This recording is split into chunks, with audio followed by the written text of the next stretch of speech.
Muitas vezes, em matemática, precisaremos trabalhar mais com o algoritmo, né, e a técnica de resolução, a técnica mesmo, que com situações de problemas.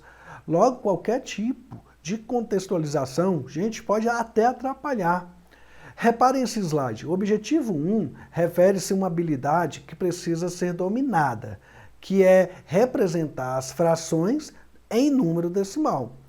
Já no objetivo 2, né, esperamos que o nosso estudante possa pôr em prática o objetivo 1 por meio da sua interpretação, do objetivo 2, entende? Eis aqui uma questão que devemos ficar atentos, pois há dois objetivos a serem avaliados. Um é a técnica e o outro é a capacidade de interpretar uma situação-problema e propor sua solução, olha só, fazendo uso da técnica, né, da técnica aprendida. Percebam que elaborar uma questão contextualizada para investigar se o aluno domina a técnica poderá atrapalhar na coleta de informações acerca das aprendizagens. Haja vista, gente, não ser possível saber se o aluno aprendeu a técnica ou o algoritmo, né? Porque por haver essa necessidade de, primeiramente, compreender o problema. Entende? Um outro exemplo que deixa claro isso que eu estou falando é quando o professor precisa saber se os seus alunos aprenderam, né, a fazer a operação de multiplicação. Veja bem, um exemplo. Né? E aí ele faz dessa necessidade depender de uma interpretação de um texto. Ou seja, o aluno que sabe fazer a operação, mas tem dificuldade para interpretar, ele não vai conseguir mostrar, né, ao seu professor que aprendeu a fazer a tal operação. Em relação à nossa intenção ao escolhermos ou elaborarmos uma determinada questão, seja para atividade ou para avaliar nossos alunos, percebam que nesse exemplo aqui, por exemplo, houve a preocupação em contextualizar a questão com acontecimentos, né, que proporcionarão, né, os alunos fazerem elos, ligações com o conteúdo novo, né, ligações também do conteúdo novo, né, eu quero dizer assim, ligações do conteúdo novo em relação a que eles têm de bagagem, entende? Então, nesses dois textos, também é possível observar, né, a interferência do professor em adaptar um deles. Com certeza, optar pela adaptação deve, né, ter tido aí um motivo relevante, né, uma intenção por trás, com certeza, porque precisa ter, entende, gente? Precisa ter, seja para avaliar ou seja até mesmo aí, como eu havia falado bem antes, né, para reforçar o conteúdo, ou seja, para fixar o conteúdo, tá? Matematicamente, né, dá para perceber nesse problema aí que há, né, uma intenção. Afinal, o número decimal do primeiro texto, se vocês repararem, equivalem à fração do segundo texto. Nesse caso, o professor poderá levar os alunos a investigarem porque um número é igual ao outro, compreende? Mesmo eles sendo diferentes, né, diferentes entre aspas. O uso da calculadora, gente, aí para esse fim, seria uma boa opção para esse fim, né, de investigação. Seria uma boa opção por favorecer, né, essa consulta de uma forma mais rápida, né, sem ser entediante, porque o objetivo não é aprender a fazer continha. O objetivo aí está sendo o quê? Investigar, interpretar e analisar o problema, entende? Então, a calculadora aí ajudaria bastante, tá?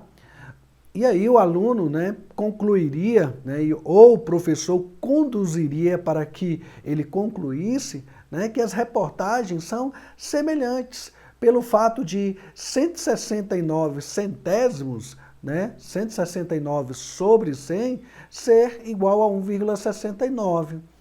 E aí, gente, isso é uma janela que se abre até para falar das ideias que o sinal de igual remete. Entende? Quando ele equipara aí, né, o número decimal com a fração. Afinal, olha só, em relação a essa janela, os alunos, o que acontece? Eles estão acostumados a ver o sinal de igual como algo que, né, após ele, fornece um resultado. E aí a janela que eu quero dizer aí é o quê? é que a ideia de equivalência, né, do sinal de igual seria uma oportunidade aí para ser trabalhada, né? Porque se você tem um número decimal que é igual a uma fração, isso traz uma ideia de equivalência e não de um resultado. Não existe uma continha antes que vai ser igual ao resultado tal, entende? Uma coisa interessante dos dois problemas é que o que contém a fração, gente, propiciaria um melhor entendimento do que seria a taxa de transmissão do coronavírus, exigindo menos abstração dos alunos, entende? Porque o que acontece? A taxa de transmissão, né, do corona está no formato de número decimal. E no formato de número decimal, fica mais difícil compreender, a não ser que venha um conceito por escrito, né, compreender o que seria, né, na prática mesmo, esse número decimal em relação à transmissão do coronavírus, entende? Com a reportagem agora adaptada, né, com a fração no lugar do decimal, o professor poderá, sem muito esforço, gente, explicar, né, que sendo fração, a leitura poderia ser de que olha que legal, que 169 pessoas são infectadas por 100 pessoas. Inclusive justificando, e aí olha só como o professor de matemática, né, acaba relacionando, né, muitas coisinhas com outras, né, que já inclusive até trabalhou. Então, gente, esse problema, esse segundo problema adaptado, né, tendo a fração no lugar do número decimal, é um bom exemplo para explicar aí a existência das frações impróprias. Afinal, olha só, um exemplo como tomar 169 partes de 100 partes não faz sentido, não é verdade? Como isso é impróprio, não faz sentido, o entendimento logo é o quê? Fração imprópria. Então as frações impróprias existem, é esse tipo aí de fração, tá? Agora vejamos uma questão no próprio slide, vamos partir para uma próxima. Ela diz assim: analisando as reportagens anteriores, é possível deduzir qual fração representa o número decimal 1,23 e, portanto, compreender o poder de transmissão do vírus por pessoa. Qual alternativa, então, esclarece corretamente a taxa de terça-feira? Percebam que a questão provoca o aluno, né? Provoca o aluno a, por conta própria, deduzir como se faz para representar números decimais em fração. Olha que legal! Uma aula como essa, que não se resume em dar respostas prontas, né? Aí nos lembremos aí, por exemplo, da tão criticada educação bancária, né? Falada muito por Paulo Freire, propicia a gente desenvolver então no aluno um raciocínio lógico, pois o mesmo precisará realizar comparações, estimativas, deduções, levantamento de hipóteses, né, e outras habilidades. Além, é claro, né, de também desenvolver sua autonomia na busca de respostas, compreende?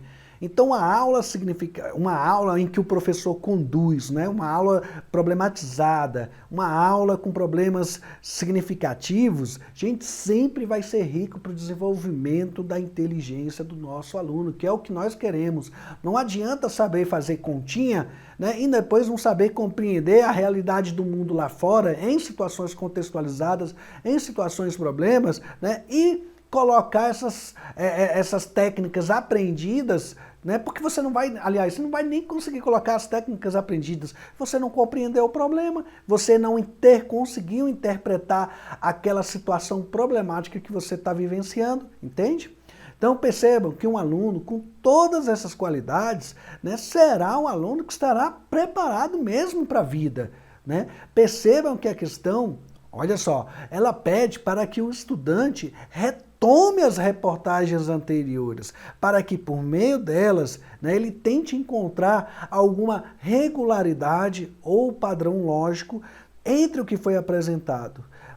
No caso aí, né, para que eles possam pensar numa possível solução para esse problema, gente. Entende? Então é um trabalho de investigação, é muito legal, porque está desenvolvendo, né, a inteligência do aluno, o raciocínio lógico, o senso crítico também, tudo bem? Se o aluno for orientado a pensar né? Então ele vai perceber, né, que poderá deduzir como chegar numa fração a partir do seu número decimal. Já que as reportagens anteriores, vejam bem, deixam entender que 1,69 é o mesmo que 169 centésimos, entende? Mas ele vai chegar nisso, o quê? Investigando, analisando o problema. Sozinho? Não.